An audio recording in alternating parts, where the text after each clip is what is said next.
guess what? I forgot to turn the heater off when I started my live stream, and it popped a breaker, which happens. This is small house, small kitchen, small power. So all you missed was me cooking the pasta and resetting the power and whatnot. So yeah, I have the pasta cooking. You know what's really especially nice too? I'm going to tell you this right now, if you haven't figured this one out, is if you can get heart-shaped pasta for Valentine's Day. Because remember, you're celebrating love, you're not celebrating Hallmark.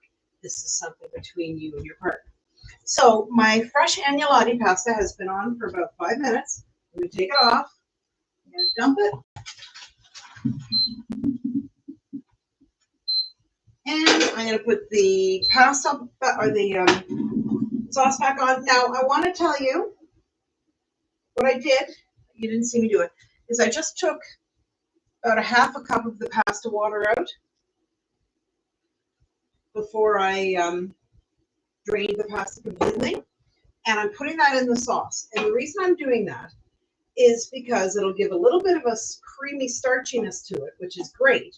But it will also allow me to put it up on bust, put it on high heat, and let it really boil and break down without going dry or causing any sort of burning issues. So put a little bit of pasta water. And you can do that anytime, right? If you have a sauce that's a little thicker than you want it to be, throw some pasta water in, the nice starchy pasta water, and you will, you could just use it to sort of thin it out a little bit. Because sometimes this happens, right? When we're talking making sauce, making pasta sauces, it's not uncommon when you're boiling it for it to get really thick. And if it gets too thick, a little bit of sauce, pasta water will be.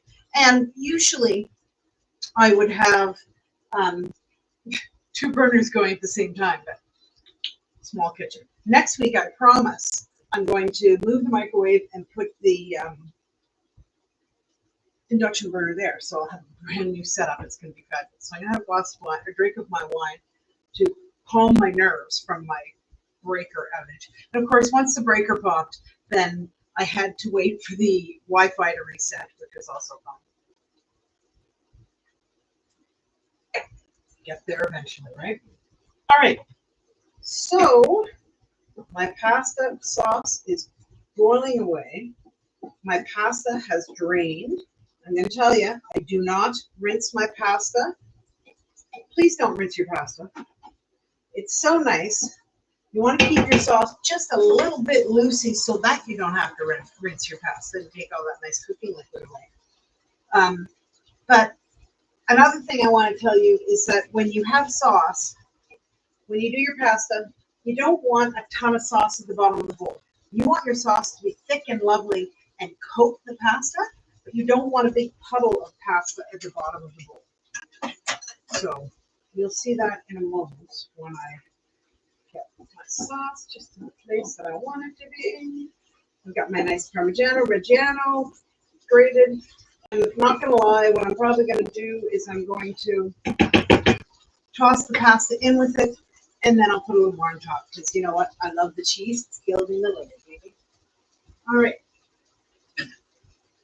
My cute little pasta bowls. Put that here. Water over there. Garbage. Okay. Now you can see the pasta. The sauce is really nice and thick. It looks amazing. I'm just going to give it a moment or two longer to make sure it's super thick. So I want to challenge you to break the jaded herd mentality idea of Valentine's Day and not buy into this, oh, it doesn't matter. I tell my partner I love him every day, or I do nice things for them all the time. One day a year, you are celebrating your love. Hey, this is all about you and I. Now, I'll be honest with you. I've always done things for my kids for Valentine's Day too, because I love my kids, right? Every year I would make a cherry-flavored heart-shaped cake. And, you know, I'd give them a little bag of Valentine's treats or whatever. My mom did it for me right up until the time she died. But it's a nice thing to do. You know what? Sadly, I can't do. Well, I'm here, so I can't do the heart shape cake. But my son JJ is the only one who's home now, and he doesn't like icing. I don't know what kind of kid I raised doesn't like icing. He doesn't like icing, so I can't make him the cake. But we're ready to go. All right, we got our sauce. Pasta.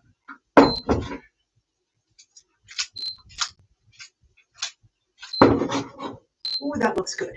And it's a really nice, not a big, heavy, creamy sauce.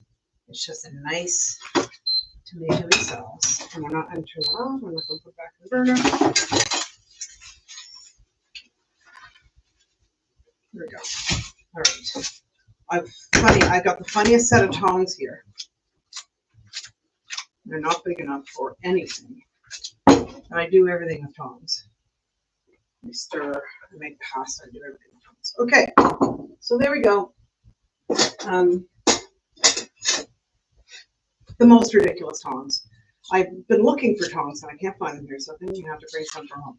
Maybe I'll contact Billy and ask him to bring these out. So there we go. I'm putting the sauce, the pasta in the bowl. Not too much, I mean, it's just me. Oh, I've been eating so much. My friends were here. We just had the most amazing time, but we ate so much. Okay, got nice pasta. We're going to put another grate of cheese on the top. Get that cheese.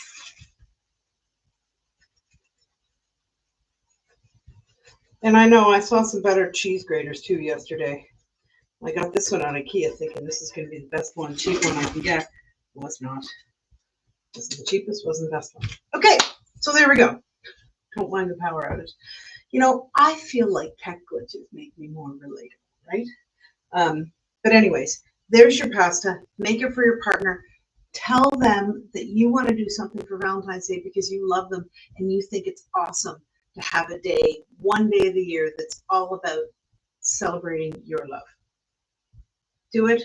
Make them smile. Even if they go, oh, well, I don't really want to do anything. That's stupid. Do it anyways. Because if your partner doesn't appreciate that you're celebrating your love, then they need to learn. So that's it for now, everybody. Thanks for being here. Thanks for tolerating my glitches. And I will see you back next Wednesday at 1.